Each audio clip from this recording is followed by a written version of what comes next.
জেলে রাখাই রাজনীতি করি, বাংলাদেশের জনগণের অধিকার প্রতিষ্ঠার জন্য রাজনীতি করে যাচ্ছি। আজকে এই বর্তমান অবৈধ নির্বাচিত সরকার ষড়যন্ত্রমূলকভাবে বাংলাদেশের রাষ্ট্র ক্ষমতা দখল করে রাখার জন্য তারা বিরোধী দলীয় নেতাকর্মীদের উপর দমন পীড়ন চালাচ্ছে। মিথ্যা ষড়যন্ত্রমূলক মামলায় আমাদেরকে কারাগারে প্রেরণ করেছে। আজকে গোটা বাংলাদেশকে কারাগারে পরিণত করা হয়েছে।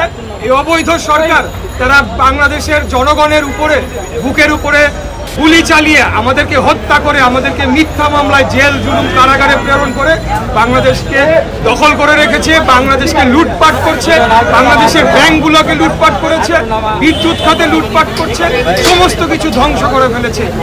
মৃত্যু বরণ করতে হয়, আমরা পিছপা হব না। এই দেশটা আমাদের, এটা কারো বাবার দেশ না। এই রাষ্ট্রের মালিক জনগণ। ৭১ সালে মহান মুক্তিযুদ্ধের মাধ্যমে এই দেশকে স্বাধীন করা হয়েছিল একটি গণতান্ত্রিক রাষ্ট্র প্রতিষ্ঠার জন্য। আজকে এই সরকার বাংলাদেশকে গণতন্ত্রকে হত্যা করে একদলীয় সরকার, একদলীয় রাষ্ট্র ব্যবস্থা কায়েম করেছে। এটা বেশি দিন চলতে পারে না, চলবে না। এরা জনগণ ভয় ভীত হয়ে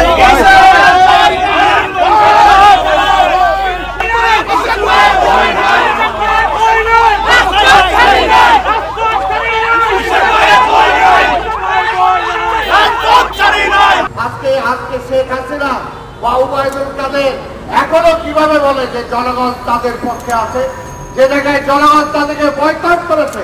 আজকে উপজেলা নির্বাচন 5 to 7% বেশি লোক আজকে যাচ্ছে না, আর বাকিটা তারা কারচুপির মাধ্যমে ভোট দিচ্ছে। কাজে সেখানে তো নির্বাচন হচ্ছে না। এই দেশের জনগণ বয়কট করেছে। আমরা বলতে চাই, দেশে অরাজকতা ঠেলে দিয়েন না। আপনি দেশে একটা রায়ট লাগাতে চান, দেশে দুর্ভিক্ষ লাগিয়ে আমাদের মধ্যে হানাহানি করতে চান এবং অন্য দেশকে সেখানে ব্যবহার করতে চান।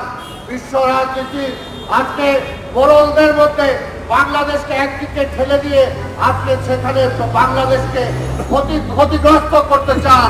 সেই পথ থেকে দূরে সরে আসুন। এই দেশের জনগণ অতীত যেমনি ভাবে মুক্তির জন্য লড়াই করেছে, আজকেও যদি আপনি সরকার পরিবর্তনের সকল গণতান্ত্রিক পথ বন্ধ করে দেন, ভোটের মাধ্যমে যদি সরকার পরিবর্তনের পথ বন্ধ করে দেন, তখন এই দেশের জনগণ সবাই মিলে রাজপথে নেমে এসে আপনাকে উৎখাত করা ছাড়া কোনো বিকল্প থাকবে না। তাই ভাইরাবার, আজকে মুসলিম লীগ সহ সকল রাজনৈতিক দল, সকল পেশার মানুষকে বলবো, আসুন ঐক্যবদ্ধভাবে আমরা এই দেশের মানুষের মুক্তির জন্য, গণতন্ত্রের মুক্তির জন্য, ভোটের অধিকারের জন্য, বেঁচে থাকার জন্য যেভাবে দেশ যাচ্ছে, যেভাবে অর্থনীতি যাচ্ছে, আজকে ব্যাংকগুলো শেষ করে দিয়েছে। ব্যাংকগুলোর টাকা কোথায় গেল সেই তালিকা তারা প্রকাশ করে না। আপনাদের যদি সাহস থাকে, আজকে সকল ব্যাংক যাতে দেউলিয়া হয়ে যাচ্ছে, তারা আজকে ঋণ খেলাপি, তারা আজকে ঋণের টাকা দিয়ে দিচ্ছে না, সেই তালিকাটা প্রকাশ করেন, তাদেরকে ধরেন। বেগম খালেদা জিয়াকে 2 কোটি টাকার জন্য ধরতে পারছেন, যেটা আজকে 6 কোটি টাকা ব্যাংকে হয়েছে। আজকে মহিদুল আলমগীর সহ আপনার দলের নেতাদের, মন্ত্রীদের নামে যারা হাজার হাজার কোটি টাকা আজকে লোপাট করেছে, আজকে ন্যাশনাল ব্যাংক, আজকে ইসলামী ব্যাংক, কোন ব্যাংকের নাম বলবো, সব ব্যাংকে আপনারা লোপাট করে দিয়েছেন। আজকে ভারতের মিডিয়া বলে যে বাংলাদেশ ব্যাংকে নাকি টাকা লোপাট হয়েছে, আপনারা বলেন লোপাট হয় নাই। তাহলে বাংলাদেশ ব্যাংকে সাংবাদিক কেন ঢুকতে দেন না? সাংবাদিকদের কাছে কেন খবর নিতে দেন না? আজকে এই প্রশ্নটা আপনাদের কাছে করলাম, এই সাংবাদিকদের কাছে। আজকে বিদ্যুতের নামে হাজার হাজার কোটি টাকা আজকে লোপাট করে দিয়ে গেছে। তাই আসুন, এর বিরুদ্ধে আমরা ঐক্যবদ্ধভাবে প্রতিরোধ করে তুলি এবং প্রতিরোধের মধ্যে আন্দোলনের নেতৃত্ব দিচ্ছেন আমাদের নেতা দেশনায়ক তারেক রহমান। আসুন সেই আন্দোলনে আমরা সবাই শরিক হই। আন্দোলনের মধ্য দিয়ে সকলের দাবি দেওয়া আমরা ফয়সলা করতে পারবো। আন্দোলন ছাড়া, রাজপথে নেমে আসা ছাড়া জনগণের কোনো দাবি আদায় হবে না। তাই আসুন আমরা রাজপথে নেমে এসে সোচ্চার কণ্ঠে আমরা আওয়াজ করি, এই সরকারকে বিদায় নিতে হবে, মানুষের ভোটের অধিকার ফিরিয়ে দিতে হবে। আওয়ামী লীগের সেক্রেটারি জেনারেল বলেছেন যে তাদের কোনো বিদেশে মুরব্বী নাই, কিন্তু আমরা তো দেখছি এই পর্যন্ত সীমান্তে যতগুলো হামলা, যতগুলো খুন হয়েছে, পুরোটার প্রতিবাদ আমরা তো আওয়ামী লীগকে জানাইতে দেখি না। আমরা একটাই বলতে চাই এই দেশটা আমরা যুদ্ধ করে স্বাধীন করেছি। স্বাধীনের সময় অবশ্যই ভারতের একটা ভূমিকা ছিল, সেটার জন্য তাদের কাছে অবশ্যই আমরা ঋণী। কিন্তু তার মানে এই না যে আমরা দিল্লির দাসত্ব ছিন্ন করার জন্য যুদ্ধ করেছি, আবার দিল্লির দাসত্ব গ্রহণ করার জন্য না। আমাদের কথাটা পরিষ্কার, বাংলাদেশ একটি স্বাধীন দেশ। আমরা কারো বিপক্ষে না, আমরা বাংলাদেশের পক্ষে। আমরা বাংলাদেশের পক্ষে, বাংলাদেশের পক্ষে যেটা থাকবে সেটার প্রতি আমরা আছি। বাংলাদেশের বিপক্ষে যেই যাবে তার বিপক্ষে আমরা আছি, এটা হলো পরিষ্কার কথা।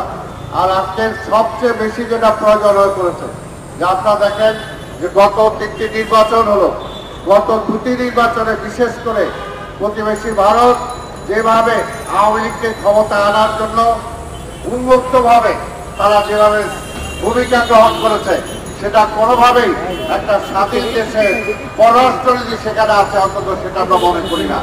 তাই আজকে সবচেয়ে বড় জরুরি হয়ে পড়েছে, আজকে ভারতকে ডিসাইড করতে হবে যে তারা কি আওয়ামী লীগের সাথে বন্ধুত্ব চায় নাকি তারা বাংলাদেশের জনগণের সাথে বন্ধুত্ব চায়। আজকে এটা তাদেরকে ডিসাইড করতে হবে, তারা জনগণের শত্রু হবে নাকি আওয়ামী লীগের মিত্র হবে। কারণ এই দেশের মানুষ তার দলের তারা চায় যে তার ভোটের অধিকারটা তারা ফিরে পেতে চায়, ভোট দিয়ে তারা সরকারের তাদের প্রতিনিধি পাঠাতে চায়। কাজে সেই ব্যাপারে তারা হস্তক্ষেপ করবে, তারা চয়েস দিয়ে দিবে যে উমুককে ক্ষমতায় নিতে হবে। সেটা তো কোনোভাবে একটা স্বাধীন দেশের অবস্থা হতে পারে না। তাই আমরা রক্ত দিয়ে দেশ স্বাধীন করেছি, আমরা সশস্ত্র যুদ্ধের মধ্য দিয়ে দেশ স্বাধীন করেছি। কাজে বাংলাদেশকে কেউ কোনোদিন পদানত করতে পারবে না, পরাধীনতার শৃঙ্খলা ভাঙতে পারবে না। তাই আজকে বাংলাদেশের জনগণকে বলবো, আজকে এই লড়াই, আজকে এই আন্দোলন শুধুমাত্র বিএনপি বা বেগম খালেদা জিয়ার তারেক রহমান আন্দোলন না। আজকে যদি আপনার ভোটের অধিকারটা আপনি ফিরে পেতে চান, আজকে যদি গণতন্ত্রকে ধরে রাখতে চান, দেশের স্বাধীনতাকে রাখতে চান, যদি সীমান্তে ফেলানির লাল ঝুলে থাকবে না সেটাকে যদি আপনারা প্রতিবাদ করতে চান, তাহলে অবশ্যই এই সরকারকে, এই বদলেই সরকারকে, এই আধিপত্যবাদী পক্ষের সরকারকে ক্ষমতা থেকে নামানো ছাড়া কোনো বিকল্প নাই। তাই আমরাও বলবো, আওয়ামী লীগও যদি আজকে জনগণের কথা বুঝতে পারে, জনগণের পাল যদি তারা বুঝতে পারে, বলবো যে স্বৈরাচারের পথে আপনারা যাবেন না। এখনো সময় আছে, অনতিবিলম্বে পদত্যাগ করে একটি তত্ত্বাবধায়ক সরকার অধীনে নির্বাচন দেন, তারপরে দেখেন এই দেশের জনগণ কাকে চায়, তারাই এই দেশ নিয়ন্ত্রণ করবে। তাই আজকে পরিষ্কার কথা, আমি বেশি কথা বাড়াবো না। আজকে নির্বাচনের নামে প্রহসন চলছে, উপজেলা নির্বাচন। আপনারা দেখেছেন এই দেশের মানুষ সেই নির্বাচনে অংশগ্রহণ করছে না। আপনাদের সবাইকে ধন্যবাদ। খোদা হাফেজ। বাংলাদেশ জিন্দাবাদ।